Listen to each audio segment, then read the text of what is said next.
बुढ़ापा एक इमोशनल कहानी। हर रोज़ की तरह दिनेश लाल जी अपने शाम के सैर सपाटे से लौट आए थे। वह अपने जूते उतार ही रहे थे कि बहू ने पूछा, बाबूजी, आज हम पार्टी में जा रहे हैं, हम वहीं से खाकर आएंगे। आप आज रात के खाने में क्या खाएंगे बताइए।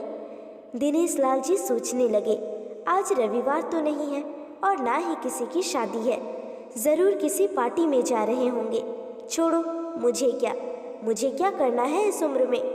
अपने विचारों पर काबू करते हुए दिनेश लाल जी बोले, ऐसा करो बेटा, मेरे लिए 2 रोटियां बना दो, दूध के साथ रोटियां ही खाऊंगा। बहू तुरंत बोली, बाबूजी, सुबह जो रोटियां बनाई थी उनमें से 2 रोटियां अभी भी बची हुई हैं, अगर आप। बहू ने अपना वाक्य अधूरा ही रहने दिया, लेकिन दिनेश लाल जी अच्छी तरह समझ गए कि वह क्या कहना चाहती थी। सुबह की रोटियां खाई तो पेट में गैस हो जाएगा। सुबह भी बहू ने मसाले वाली सब्जी ही बनाई थी, जिसके चलते अभी तक खट्टे डकारे आ रहे हैं। और इस उम्र में पेट को संभालना मतलब किसी बिगड़े हुए बच्चे को संभालने से भी ज़्यादा कठिन काम। बाबूजी बहू से बोले, नहीं बेटा, इस उम्र में सुबह की रोटियां नहीं खा सकता, तुम्हें थोड़ी तकलीफ होगी, लेकिन मेरे लिए 2 ताज़ी रोटी ही बना दो। बहू को बहुत गुस्सा आया। वो गुस्से में ही बड़बड़ाते हुए बोली, अब 2 रोटियां बनाओ या 10, काम तो उतना ही बढ़ेगा। आटा गूंथो, रोटियां बनाओ, किचन और बर्तन साफ करो। इन्हें क्या है, इन्हें सिर्फ ऑर्डर देना है, काम तो मुझे ही करना पड़ता है ना। बस दिन रात इनकी ही सेवा करते रहो। बहू के बोल दिनेश लाल के कानों पर पड़ रहे थे। हे भगवान, सिर्फ 2 रोटियां बनाने में इतनी तकलीफ, मैंने कोई 5 पकवान तो न मांगे थे। उन्हें बहुत गुस्सा आ गया, लेकिन गुस्सा वहाँ किया जाता है जहाँ कोई सुनने वाला हो। उन्होंने अपना गुस्सा निगल लिया। अब तो उन्हें जितनी जल्दी गुस्सा आता था उससे जल्दी चला भी जाता था। दिनेश लाल जी को अपनी पत्नी की बहुत याद आई। निर्मला के जीते जी उन पर कभी बासी रोटी खाने की नौबत नहीं आई थी। उल्टा खाने में 10 चीज़ें और मिल जाती थी।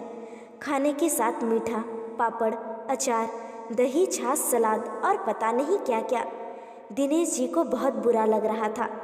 रहने दो बहू, मैं सुबह की रोटी ही खा लूँगा, फिजूल में तुम्हें तकलीफ होगी, और वैसे भी तुम्हारे हाथों की रोटी बहुत मुलायम होती है, मुझे चलेगा। मेरी वजह से तुम लोगों को देर नहीं होनी चाहिए। बहू को तो सोने से पीला मिल गया। वह अपनी आवाज़ मीठी करते हुए बोली, बाबूजी, आप चाय लेंगे क्या? दिनेश लाल जी अपनी चाय पीने की इच्छा को दबाते हुए बोले, वैसे कोई खास इच्छा नहीं है चाय पीने की, मगर तुम अपने लिए बना रही हो तो मेरे लिए भी थोड़ी बना देना। हाँ बाबूजी, मैं अपने लिए बनाने वाली हूँ, आपके लिए भी बना देती हूँ। बोलकर बहू रसोई घर के अंदर चली गई। दिनेश लाल जी खुद से ही बातें करने लगे, अभी तो लाखों की जायदाद है मेरे पास, यह घर भी मेरे नाम पर है और खाते में भी लाखों रुपए पड़े हैं।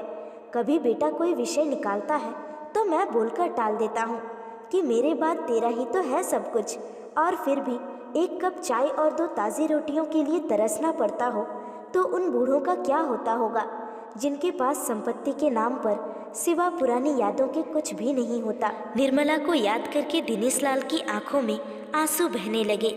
निर्मला के होते हुए उन्होंने घर का कोई भी काम नहीं किया था। उनके व्यापार ने भी उन्हें अच्छा साथ दिया था। वह भी निर्मला से बहुत प्यार करते थे, लेकिन कभी जताया बता नहीं पाए। वह यह सच्चे दिल से मानते थे कि निर्मला उनके किसी पूर्व जन्मों के पुण्य का फल है, लेकिन जिंदगी की भागदौड़ में वह निर्मला की मन की इच्छाएं पूरी न कर सके। उन्हें वैष्णो देवी जाना था, लेकिन हर बार यह यात्रा अगले साल के लिए पोस्टपोन हो जाती। घर बार और संसार की जिम्मेदारियां संभालते संभालते कब उनकी इच्छाएं उन्हीं के साथ चली गई, पता ही नहीं चला। दिनेश लाल जी ने देखा उनके पोता और पोती दोनों ही स्कूल से आ गए थे। दोनों ने अपना बस्ता सोफे पर फेंका और दादाजी की तरफ दौड़कर उनके गले लगते हुए कहने लगे, चलिए ना दादाजी, खेलने चलते हैं। यही निस्वार्थ प्रेम के कुछ पल थे जिनमें दादाजी बच्चों के साथ बच्चे बन जाते थे और अपने सारे दुख और यादें भूल जाते थे। वह कुछ बोल पाते उससे पहले ही बहू ने कहा, चलो छोड़ो दादाजी को, हमें पार्टी में जाना है, जल्दी से आकर तैयार हो जाओ। पापा भी आते ही होंगे। दोनों ही बच्चे दादाजी को छोड़ मम्मी की तरफ भागे। उनकी पोती 7 साल की थी और पोता 5 साल का था। दिनेश लाल जी अपनी सोच में डूबे हुए बालकनी की तरफ गए। बहू उनके लिए चाय बनाकर लेकर आई। बालकनी में रखी अपनी कुर्सी पर बैठकर दिनेश लाल जी घुट-घुट कर चाय पी रहे थे। पी क्या रहे थे, निगल रहे थे, क्योंकि चाय के नाम पर सिर्फ कम शक्कर वाला गर्म पानी था, ना इलायची और ना अदरक।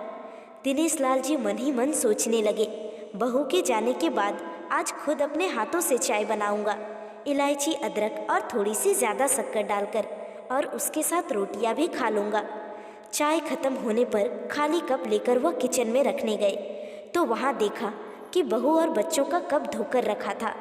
उन्होंने भी अपना कप धोकर रख दिया और अपनी डायरी लेकर बालकनी में आ गए। बालकनी में बैठे बैठे उनकी नज़र सूखी हुई तुलसी के पौधे पर गई। उन्होंने एक लोटा पानी लाकर उसमें डाल दिया।